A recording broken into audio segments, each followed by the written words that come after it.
Graça e paz nos sejam multiplicados todos os dias de nossa vida. E nesse momento onde nós queremos meditar um pouco sobre as leituras há pouco tempo, sobre o tema Jesus Cristo é a nossa única salvação. Que assim seja. Amém. Podeis vos assentar. Queridos irmãos e irmãs em Cristo Jesus, Jesus estava na frente do templo. E de repente um dos discípulos faz uma exclamação: Senhor, que pedras, que edifício, que construção. E realmente era maravilhoso o templo. Segundo o historiador José, era algo magnífico. Havia pedras que davam o tamanho dessa igreja. Havia pedras de 15 metros de comprimento, 5 de altura e 4 de largura. E diante daquela declaração do discípulo, Jesus diz: não vai ficar pedra sobre pedras, tudo vai ser destruído. E então Jesus fala de várias coisas que aconteceriam antes da destruição do templo, e ele vai intercalando o texto, falando sobre coisas que aconteceriam antes da destruição do mundo também. E para entendermos a importância do templo, é preciso falar um pouquinho por que foi construído. E então nós voltamos lá atrás, em Êxodo 25, quando o povo de Israel está vindo do Egito, atravessando o deserto, e Deus então chama Moisés para entregar os 10 mandamentos. E então Deus diz assim: vocês vão fazer um tabernáculo e eu vou habitar no meio de vocês. E depois lá em Hebreus 9, 1 a 4, de novo Deus diz assim: ali era a minha habitação no meio de vocês. E quando Deus manda construir o tabernáculo, Ele que dá as medidas, tudo certo, Ele quer que esteja no meio. 3 tribos de um lado, 3 tribos do outro, e assim o tabernáculo no meio. Tem um simbolismo todo especial. Deus está no meio, não está perto, não está em torno, Ele está no meio da vida do povo. Esse é o primeiro sinal, a primeira função do tabernáculo. E a segunda é apontar para o grande sacrifício. Era ali, na entrada do tabernáculo, que estava o altar, aonde o sacerdote fazia todos os dias o sacrifício do cordeiro, pelos pecados do povo, do novilho, pelos seus pecados, também porque o sacerdote era pecador. E isso deveria ser feito todos os dias, para mostrar que todo dia nós pecamos.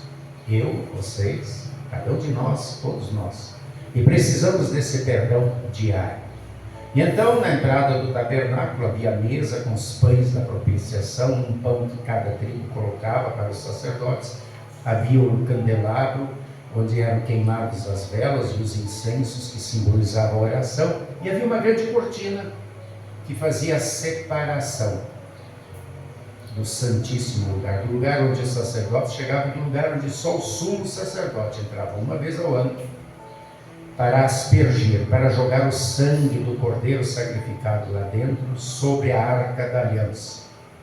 Uma arca de madeira de acácia, forrada de ouro, e lá dentro haviam então os 10 mandamentos, um pouquinho do maná e a vara de Arão que Deus fez florescer.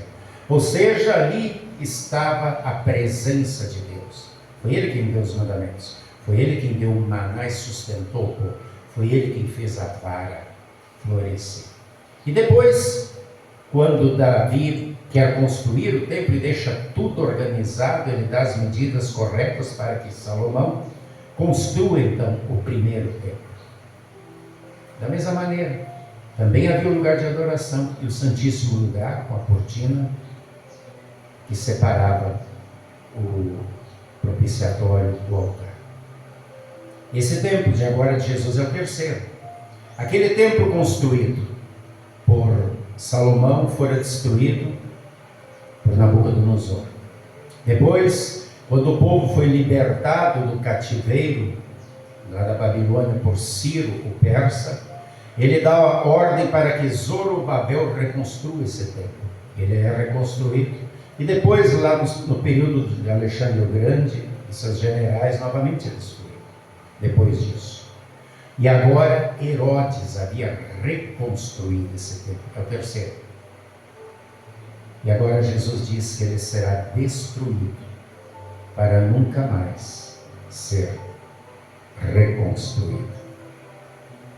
Por que ele precisava ser destruído? Porque após a cruz, o templo seria inútil. E se ele continuasse ali, os judeus ainda continuariam fazendo seus sacrifícios. Quem morreu na cruz? O Cordeiro de Deus que tira o pecado do mundo. Ou seja, Jesus Cristo veio para cumprir todas as funções que o tabernáculo e que o templo apontavam que iriam acontecer. É para isso que Jesus veio, para cumprir tudo aquilo que a antiga aliança apontava que aconteceria. Por isso João Batista diz: ele é o Cordeiro de Deus. Todo culto, todo cerimonial que fazemos no templo aponta para ele. E Jesus veio. E Jesus veio para cumprir essa grande função. E no momento da Santa Ceia, antes de falecer, ele diz: agora eu estou dando para vocês uma nova aliança. A antiga termina em mim. Quando ele dá o pão, ele diz: isto é o meu corpo. Quando ele dá o vinho, ele diz: isto é meu sangue para o perdão, para a remissão dos pecados, e é o sinal da nova aliança. No ano 70, o templo foi destruído e nunca mais foi reconstruído. Isso Jesus havia dito, ele vai ser destruído. Mas Jesus, em outra ocasião, disse para os líderes do seu povo, do povo de Deus, que estavam debatendo com ele, os fariseus, os saduceus, ele disse: destruí esse templo e em 3 dias eu reconstruirei. Ali ele não está falando da destruição do templo em si, mas da destruição que esses líderes provocariam, a morte de Jesus. Ele é o lugar onde Deus habita, porque ele é o próprio Deus. Ele é morto. E esse templo é reconstruído 3 dias depois, quando Jesus ressuscita.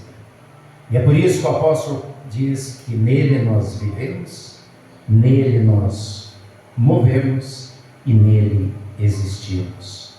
Porque quando Cristo veio, ele diz: vocês agora são minha igreja. Ele é o cabeça, ele é o fundamento e nós somos o seu corpo. Ali onde a palavra está sendo pregada, anunciada, Jesus está vindo. Ali onde o sacramento da Santa Ceia está sendo administrado, o corpo de Jesus está sendo dado, o sangue de Jesus está sendo dado. Foi por isso que ele precisou ascender, fazer a sua ascensão ao céu, porque a sua presença física o limitava a apenas um lugar. E agora ele está em todo local onde a palavra está sendo pregada, o evangelho está sendo administrado. Jesus amava ir ao templo e ele espera que nós também amemos estar aqui, um lugar onde ele está presente, um lugar onde ele vem a nós na sua palavra, na Santa Ceia, e um lugar onde nós estamos unidos como corpo de Cristo. Os desigrejados dizem que pode ser cristão em qualquer lugar, não precisa estar aqui. Cuidado, um corpo não pode estar longe da sua cabeça.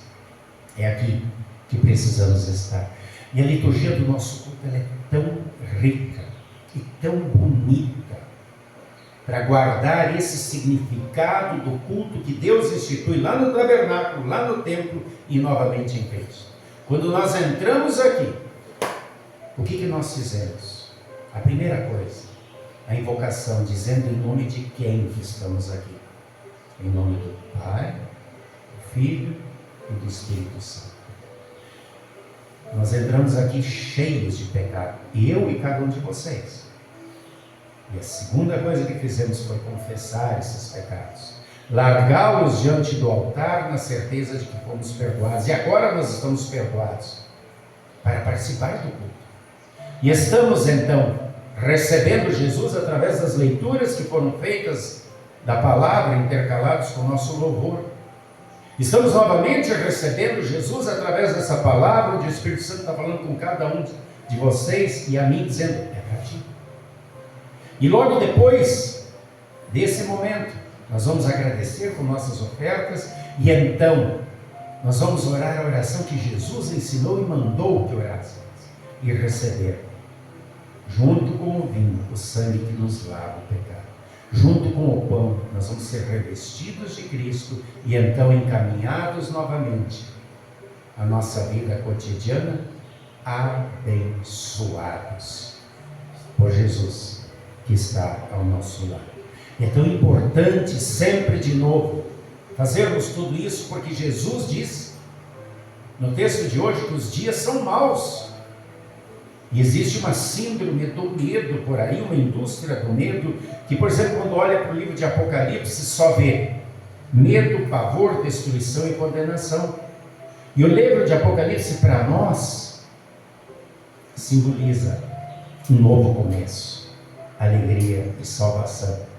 Porque aponta o céu aberto, um lugar onde não haverá mais nada de errado, nem dor, nem lágrima, nem pecado. Enquanto não acontece esse momento, nós olhamos para os sinais dos quais Jesus falou. Os que precederiam a destruição do templo, todos vieram e o templo foi destruído. Para a destruição do mundo, todos os sinais dos quais Jesus continua falando estão em andamento. Falsos cristos, falsos salvadores do mundo aparecem a todos os instantes. Guerras, nós temos mais de 30. Na base de 50 guerras neste momento. Desastres naturais, enchentes, incêndios, terremotos, furacões, toda hora acontece e cada vez com mais intensidade. Essa semana apareceu uma notícia que até neve no deserto caiu.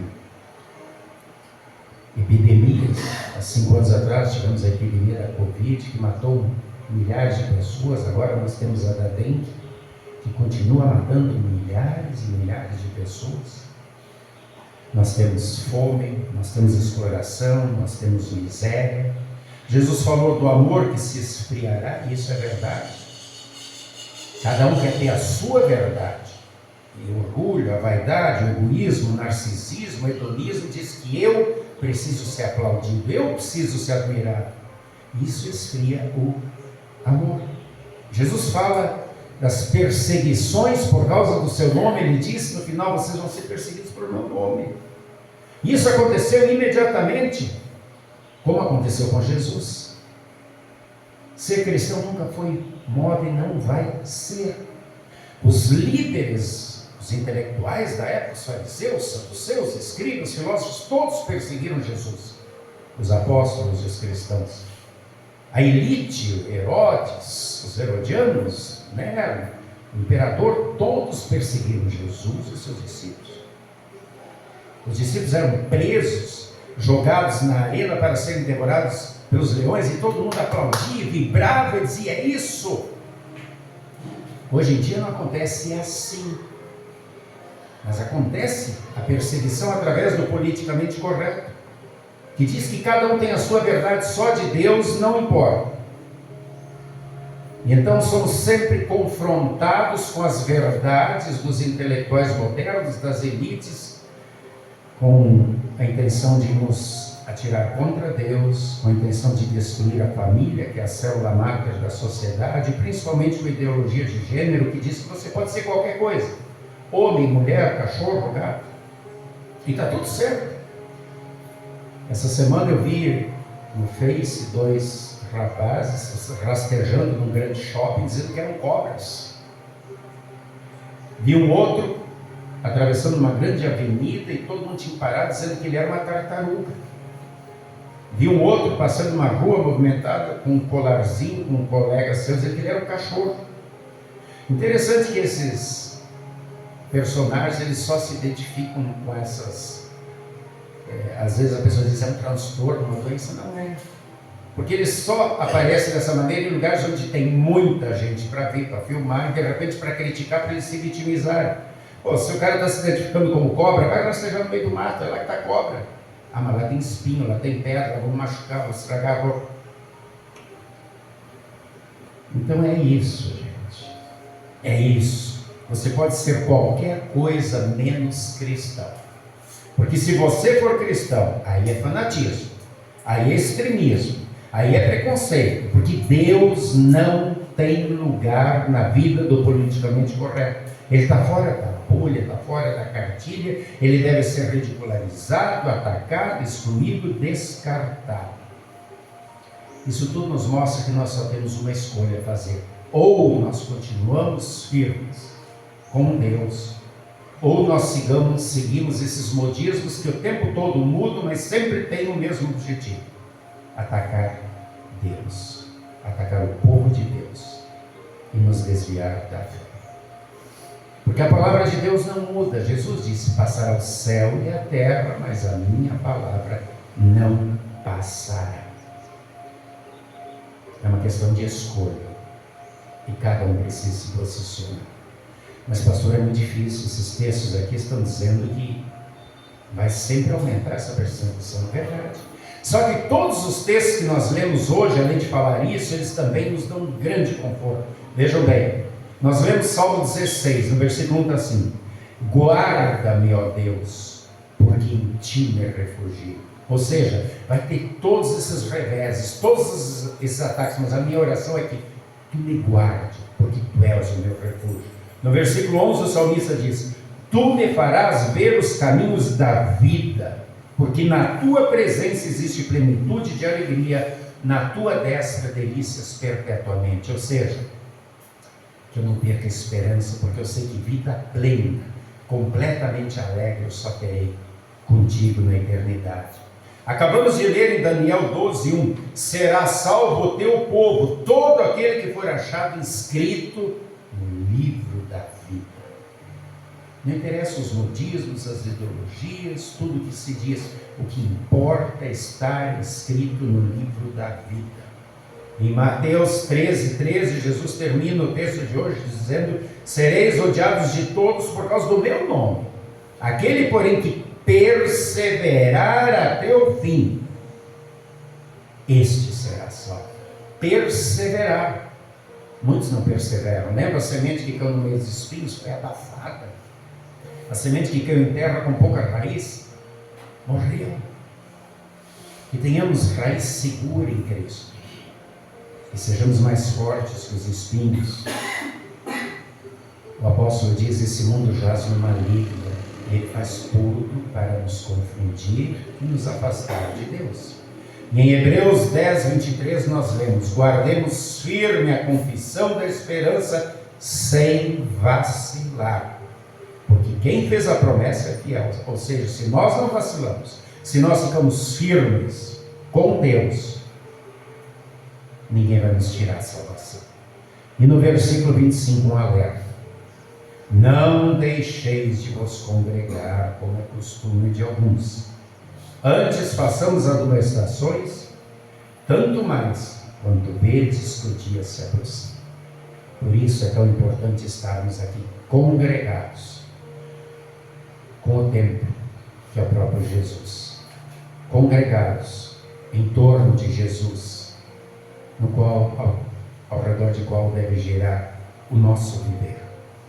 Com a certeza de que, como sua igreja, nós não seremos derrotados, porque Jesus disse em Mateus 16:18: as portas do inferno não prevalecerão contra a minha igreja.